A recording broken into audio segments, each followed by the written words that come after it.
Speaking में जब भी बात करना शुरू करेंगे आप पूरा ख्याल रखेंगे कि हमारा सेंटेंस लंबा ना हो, बड़ा ना हो, लेंदी ना हो, बिल्कुल सटीक हो, बिल्कुल छोटा हो, सरल शब्दों का इस्तेमाल आप करें, सिंपल वर्ड का इस्तेमाल करें और अपने सब्जेक्ट के नंबर के हिसाब से वर्ब को चुने और वर्ब के बाद ऑब्जेक्ट देना ना भूलें।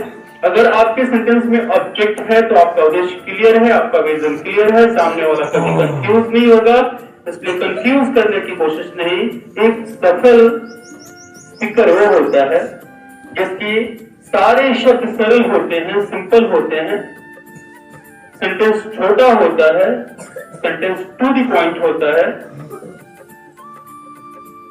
आपको भी एक सफल स्पीकर की तरह लड़नी पड़ेगी, उसकी तरह आपको प्रैक्टिस करनी है। धीरे धीरे धीरे धीरे आपकी प्रैक्टिस आपको भी सफल स्पीकर के श्रेणी में शामिल कर देगा। तो प्रयास तो आपको करना है, एक छोटी प्रयास एक बड़ा रिजल्ट लेके आएगा। तो इसके लिए सब्जेक्ट का नंबर तो सिंगुलर है कि प्लूरल ध्यान में रखेंगे, फिर उसके हिसाब से आप वर्ब का चुनाव कर लेंगे और वर्ब के बाद आप ऑब्जेक्ट निश्चित रूप से रखेंगे। अगर आप ऐसा करते हैं तो धीरे धीरे आपके अंदर में बदलाव दिखेगी, सेंटेंस आपका क्लियर होगा। सेंटेंस हमेशा छोटा बनाने की कोशिश करेंगे, छोटे छोटे सेंटेंस बनाएंगे, बिल्कुल सरल सेंटेंस बनाएंगे कि सामने वाले को कभी कंफ्यूजन न हो। सामने वाले को ध्यान में रखकर सेंटेंस का सिलेक्शन करना है, बिल्कुल सिंपल वर्ड्स हमारे सेंटेंस के वेरी सिंपल होने चाहिए ताकि हम अपने मकसद को पूरा कर सकें। क्योंकि हमारी बात सारी बातें समझ में सुनने वाले को आ जाती है, इसका मतलब कि हम सफल स्पीकर हैं। असफल उसको बोला जाता है। आपने सुना होगा कि भैया इतना स्मार्ट इंग्लिश बोलते हैं कि उनकी बात बहुत कम समझ में आती है, वो इतने अच्छी इंग्लिश बोलते हैं कि बस दो चार शब्द समझ में आता है, उसके बाद सब बाहर से बार आउट निकल जाता है, सारा बाउंस करता है। ये कौन सी सफल स्पीकिंग हो गई कि बहुत स्मार्ट बोलते हैं, दो चार शब्द समझ में आता है, उसके बाद सब बाहर निकल जाता है। इसका मतलब क्या है कि वो स्पीकिंग में असफल व्यक्ति है। वो बोलते जरूर हैं लेकिन उनकी स्पीकिंग सामने वाले को संतुष्ट नहीं कर पाती है, सामने वाले को कंफ्यूज करके निकल जाती है। और एक वक्ता वो होता है, एक स्पीकर वो होता है जो सामने वाले को अपने ग्रिप में ले जाए, सामने वाले के अंदर उतर जाए, सामने वाले के हृदय में अपना एक अलग सा जगह बना दे।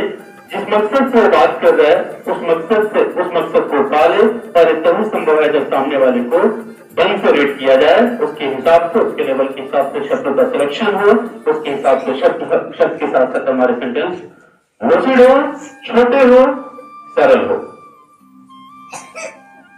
सिंपली आपने सुना होगा कि सर फ्राटेदार इंग्लिश बोलते हैं, फ्लुएंसी है, फ्लुएंट इंग्लिश उनके पास में। मुझे नहीं लगता है कि फ्लुएंट का कोई खास डेफिनेशन होता है। फ्लुएंट का मतलब होता है अगर मैं बोल रहा हूं मेरी बात आपको समझ में आ जाए, आप बोलिए मेरी बात, आपकी बात मुझे समझ में आ जाए, हम दोनों के बीच में एक स्ट्रॉन्ग चेन बन जाए। अगर इंटरेक्शन हो जाता है तो आप फ्लुएंट हो, मैं भी फ्लुएंट हो। फ्लुएंट का मतलब यह नहीं कि मैं बोलते जाऊं और आप कंफ्यूज होकर के सर पकड़ के बैठ जाएं। मैं बोलते जाऊं, वैसे शब्द का सिलेक्शन करूं जो शब्द आपके पल्ले नहीं पड़ता, वैसे सेंटेंस का सिलेक्शन करूं जो सेंटेंस आप समझ नहीं पा रहे हैं। तो मैं कितना सफल वक्ता हूं, मैं कितना सफल स्पीकर हूं कि मेरी बात आपको समझ में नहीं आई और हम बोल के निकल गए। तो उस जगह पर हम सफल नहीं, असफल वक्ता है। तो हमें असफल प्रयास नहीं करनी है, हमें सफल प्रयास करनी है। हमें उन शब्दों का सिलेक्शन करना है, वैसे सेंटेंस बनानी है जो सामने वाले को हमारी सेंटेंस समझ में आ जाए और हमें भी एहसास हो कि हम जिस मकसद से उससे बात कर रहे हैं हमारा मकसद पूरा हो। समझ में आई? समझ में आ रही? मैं आपको क्या समझाने की कोशिश कर रहा हूं? आपको क्या चाहिए? आप एक नेटिव स्पीकर बने, आप एक जेन्युइन स्पीकर बने। आप यहाँ जेन्युइन स्पीकर का मतलब है कि बस एक जो आप सेंटेंस बनाएंगे उस सेंटेंस के सब्जेक्ट के हिसाब से सिंपल वर्ड का सिलेक्शन करना है और वर्ड के बाद आपको ऑब्जेक्ट जरूर रखनी है। ऑब्जेक्ट से सामने वाला कभी कंफ्यूज नहीं होता है, वो हमेशा उससे आपकी इंटरेक्शन बन जाती है, तो कंफ्यूज नहीं करना है। क्लियर हुआ?